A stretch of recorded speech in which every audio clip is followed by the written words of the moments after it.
Mengasuh anak dengan cinta, parenting with love. Assalamualaikum warahmatullahi wabarakatuh. Saya Sukma Diarti, seorang psikolog dan juga konsultan keluarga. Kali ini saya akan membahas tentang parenting with love, cara orang tua mengasuh anak dengan cinta. Pertama sekali kita akan membahas kenapa sih kok kita penting untuk mengasuh anak dengan cinta. Ya, teman-teman sekalian, ayah bunda hebat, mengasuh dengan cinta ini penting untuk kita praktekkan karena rasa cinta itu memiliki kekuatan yang sangat luar biasa.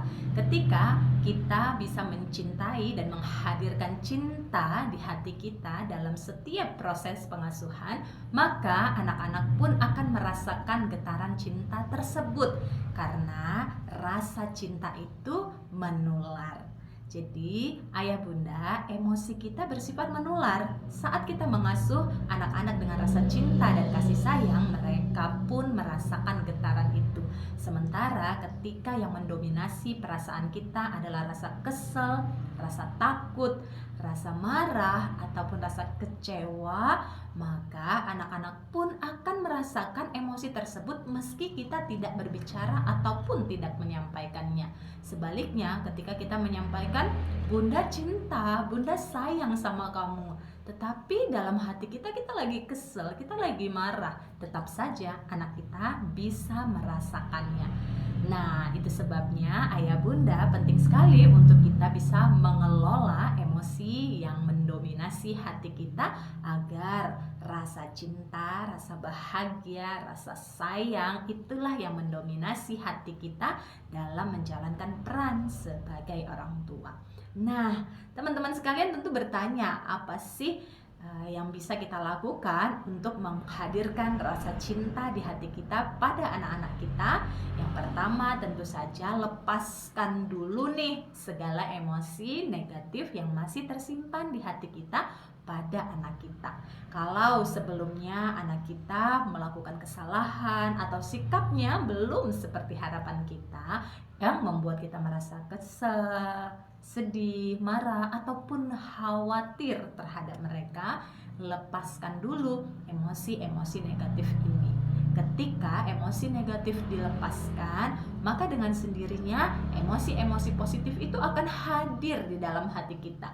Rasa cinta, rasa sayang, rasa ridho akan dengan sendirinya muncul ke permukaan. Maka ayah bunda sadari kalau di dalam hatinya masih ada ganjalan terhadap anaknya, lepaskan ganjalan tersebut dan hadirkan rasa cinta, rasa kasih sayang, rasa ridho di hati kita. Sebagaimana pernah kita ketahui bahwa ridho Allah terletak pada ridho orang tua. Kalau kita saja sebagai orang tua tidak ridho pada anak kita karena masih menyimpan marah, kecewa, takut, maka bagaimana mungkin Allah menghadirkan keridhoannya pada anak kita? Ya, maka hadirkan ridho, hadirkan rasa cinta di hati kita yang tulus tanpa syarat untuk anak-anak kita. Yang kedua, setelah kita melepaskan emosi tersebut, tentu saja kita perlu menghadirkan cinta tersebut. Hadirkan cinta yang tulus, cinta yang tanpa syarat. Kenapa cinta tanpa syarat ini penting? Karena coba bayangkan kalau kita memberi cinta pakai syarat kepada anak kita, ketika ada kondisi di mana anak kita belum memenuhi harapan kita, sikapnya masih membuat kita kesel, dan kemudian kita memberi syarat, bunda akan memenuhi keinginan kamu kalau bunda akan perhatian pada kamu, kalau bunda, ayah bunda akan pulang cepat, kalau bunda akan mau menemani kamu belajar, kalau. Dan selama kalau itu belum terpenuhi, kita tidak memenuhi cinta seutuhnya. Dan anak kita bagaimana? Tentu dia akan merasa tidak dicintai, merasa tidak berharga, dan perasaan tidak dicintai ini akan menimbulkan masalah-masalah yang tentunya tidak kita inginkan. Karena anak-anak yang merasa tidak dicintai ya akan menunjukkan sikap, perilaku ataupun hal-hal yang membuat kita semakin kesel, semakin tidak ridho, semakin kecewa. Maka penting untuk kita bisa tetap mencintai, menyayangi, melayani, mendidik, mengasuh anak kita dengan sebaik-baiknya, meskipun kondisinya saat ini belum sepenuhnya seperti harapan kita. Sehingga muncul kesadaran dan dari anak-anak kita bahwa walaupun saat ini kondisi saya belum ideal, tetapi ayah bunda tetap memberikan cintanya, tetap memenuhi kebutuhan saya, tetap membuat saya merasa diperhatikan, merasa berharga. Dan kesadaran itulah pada akhirnya yang akan mengubah mereka menjadi diri mereka yang terbaik. Itu sebabnya anak-anak yang diterima tanpa syarat, dicintai tanpa syarat, dan merasa dicintai akan terdorong untuk menjadi dirinya yang terbaik dan memenuhi ekspektasi dan harapan-harapan orang tuanya. Ya, ayah bunda sekalian, tetaplah cintai anak kita meskipun kondisinya saat ini belum sepenuhnya seperti harapan kita, karena dengan kita tetap mencintai mereka, mereka akan merasa dicintai. Ayah bunda sekalian, lantas bagaimana caranya untuk membuat anak-anak merasa dicintai? Ini menjadi persoalan. Karena seringkali kita sebagai orang tua merasa sudah mencintai anak kita, sudah memberi perhatian, sudah memberikan sekolah yang terbaik, sudah memberikan apa yang mereka minta gitu ya. Tetapi persoalannya, apakah anak merasa dicintai dengan segala yang telah kita lakukan selama ini? Ya, karena bisa jadi apa yang menurut kita cinta bukan itu yang dibutuhkan anak kita, sehingga kita perlu samakan frekuensinya. Apakah yang kita berikan, yang kita lakukan itu sudah sefrekuensi, sudah selaras dengan apa yang diinginkan dan dibutuhkan anak-anak kita. Ya, seringkali kita merasa sudah memberikan nafkah, sudah memberikan sekolah yang terbaik buat mereka, tetapi yang mereka butuhkan ternyata tidak sekedar itu. Yang mereka butuhkan perhatian, yang mereka butuhkan didengar, yang mereka butuhkan yang lain. Sehingga kalau tidak sama, mereka akan merasa kosong. Kitanya merasa sudah memberi, anak kita merasa kosong, merasa belum mendapatkan cinta. Ya, sehingga ini yang akan menimbulkan permasalahan yang membuat kita menjadi tidak nyaman satu sama lain.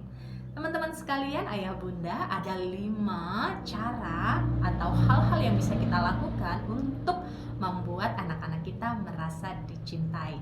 Disebut dengan teori 5 love language, 5 bahasa cinta. Ayah bunda mungkin ada yang sudah pernah mendengar, boleh ya di-refresh kembali pengetahuannya. Yang pertama adalah dengan hadiah. Jadi kalau kita ingin membuat anak-anak kita merasa dicintai, kita boleh sekali memberikan hadiah sebagai bentuk perhatian, apresiasi, dan rasa ungkapan cinta kita kepadanya. Misalnya kita baru pulang dari luar kota, kita bawa hadiah. Kalau kita pulang kerja, kita belikan makanan kesukaan ataupun apa yang dititipi anak kita. Kemudian kalau dia berulang tahun ataupun dia mendapatkan momen-momen spesial di sekolah, pembagian rapot ataupun ada prestasi yang dia dapatkan di sekolah, boleh banget untuk kita mengapresiasi kebaikan-kebaikan hal-hal tersebut dengan memberikan hadiah. Dan ayah bunda pastikan saat ayah bunda memberikan hadiah ini, hadirkan rasa cinta, hadirkan rasa syukur di hatinya, bukan rasa kesel, bukan rasa terpaksa. Lagi-lagi ya, rasa yang kita munculkan dalam melakukan suatu tindakan itu bisa dirasakan oleh anak kita.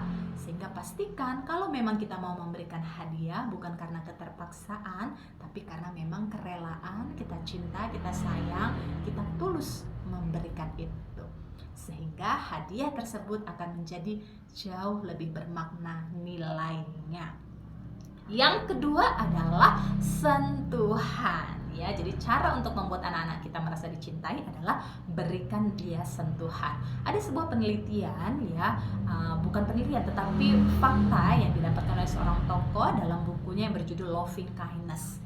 Ya, saat itu anaknya sakit ya, kemudian dia bawa ke psikiater, dia bawa ke psikolog, berbagai psikiater dan psikolog dia temui untuk mengobati anaknya, termasuk dia sendiri seorang psikolog, tetapi dia tidak mampu kondisi-kondisi tersebut tidak mengubah keadaan anaknya.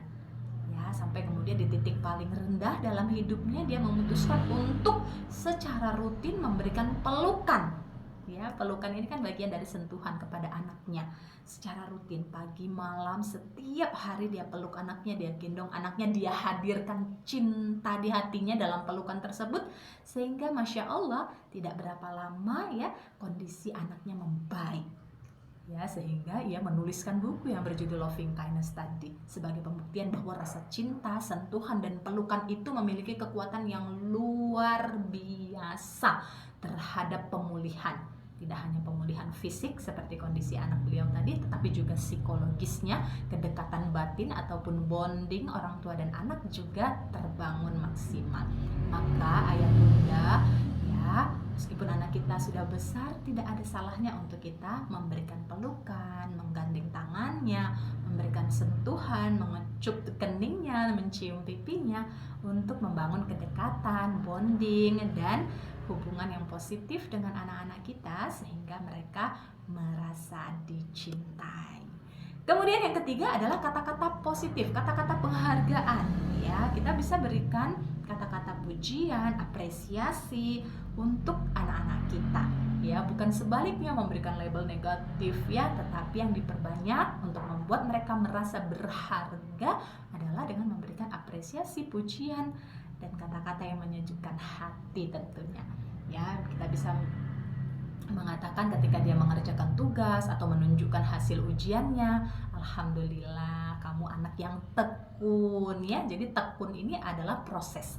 Sehingga kalau kita mengapresiasi sebuah proses ataupun usaha yang dilakukan anak-anak, itu akan membangun mindset tumbuh dalam dirinya dibanding kalau kita mengapresiasi hasil, karena hasil seringkali tidak dalam kendali kita ataupun anak kita. Sehingga kalau kita yang apresiasi hasilnya, bisa jadi suatu waktu hasilnya tidak sebagus yang diharapkan ya, itu bisa membuatnya kecil hati. Maka latihlah untuk kita pun terbiasa mengapresiasi proses yang dilakukan anak. Alhamdulillah nilai kamu bagus, itu pasti karena kamu sudah belajar dengan tekun tadi malam. Bunda senang. Selamat ya. Terima kasih sudah mau belajar. Terima kasih sudah jadi anak mandiri. Ya, ayah bunda sayang sama kakak. Ayah bunda sayang sama mas. Ayah bunda sayang sama adik. Ya, mengucapkan sayang, I love you. Ya, terima kasih, tolong, maaf. Ini juga merupakan bagian dari kata-kata yang perlu untuk kita biasakan dalam berkomunikasi dengan anak-anak kita, sehingga mereka pun terbiasa dengan kata-kata tersebut dan bisa menggunakannya dalam kehidupannya sehari-hari, tidak hanya di rumah, dalam interaksi dalam keluarga, tetapi juga di lingkungan sosialnya di sekolah ataupun di masyarakat. Ini bisa kita lestarikan, memperbanyak kalimat-kalimat positif, penghargaan, apresiasi untuk anggota keluarga kita sehingga mereka merasa berharga, merasa dicintai. Yang keempat, pelayanan ya, memberikan pelayanan servis untuk anak-anak kita sesuai dengan kebutuhan ataupun tahapan usianya. Kita bisa menyiapkan sarapan ya, menyiapkan bekal, menyiapkan pakaiannya ya. Kemudian hal-hal lainnya yang membuat anak kita merasa dicintai. Begitupun yang kelima adalah waktu yang berkualitas. Ya, ini penting sekali menyediakan waktu yang berkualitas untuk anak-anak kita. Khususnya misalnya orang tua yang bekerja di luar rumah gitu ya, sudah seharian di luar, tetap ada luangkan waktu untuk berkomunikasi, berdialog, ngobrol yang berkualitas dengan anak-anak. Tidak harus lama, tetapi adanya komunikasi ini membuat anak tetap merasakan kasih sayang, perhatian dari orang tuanya. Bagaimana sekolahnya tadi, bagaimana perasaan kakak, abang, adik, mas di sekolah tadi. Ya, bertanya adalah salah satu jembatan untuk mendekatkan atau mendapatkan apa yang diinginkan, dirasakan ataupun difikirkan anak. Jadi metode bertanya ini perlu dibudayakan sehingga kita bisa mendapatkan informasi yang luas dari anak kita. Jadi waktu yang berkualitas ini diisi intinya adalah dengan obrolan. Ya, obrolan. Jadi perbanyak orang tua berbanyak bertanya. Ya, supaya apa? Supaya anak lebih banyak bercerita. Itu sebabnya dalam waktu berkualitas ataupun ngobrol ini yang dibudayakan adalah empatinya orang tua. Kita mendengar. Ya, jadi untuk bisa berempati kita perlu mendengar, dan untuk bisa berdengar kita perlu bertanya. Sehingga akhirnya kita bisa memahami apa yang dirasakan anak, apa yang diinginkan anak, apa yang diharapkan anak kepada kita dalam hal pendidikannya ataupun dalam kehidupannya di sekolah. Ya, ayah bunda sekalian, 5 hal tadi bisa ayah bunda praktekkan ya. Boleh dimulai dari mana saja, yang mana yang paling mudah ayah bunda lakukan, silahkan dipraktekkan ya. Insya Allah dengan cara-cara tersebut semakin hari rasa cinta, kasih sayang kita dan anak-anak kita akan semakin terbangun, mereka pun akan semakin terbuka, dan anak-anak yang merasa dicintai akan terdorong untuk menjadi dirinya yang terbaik. Insya Allah, semoga Allah memudahkan kita semua dalam mendidik, mengasuh anak-anak kita sehingga mereka menjadi anak-anak yang luar biasa, solih-solihah, bermanfaat bagi masyarakat luas. Semoga bermanfaat. Wassalamualaikum warahmatullahi wabarakatuh.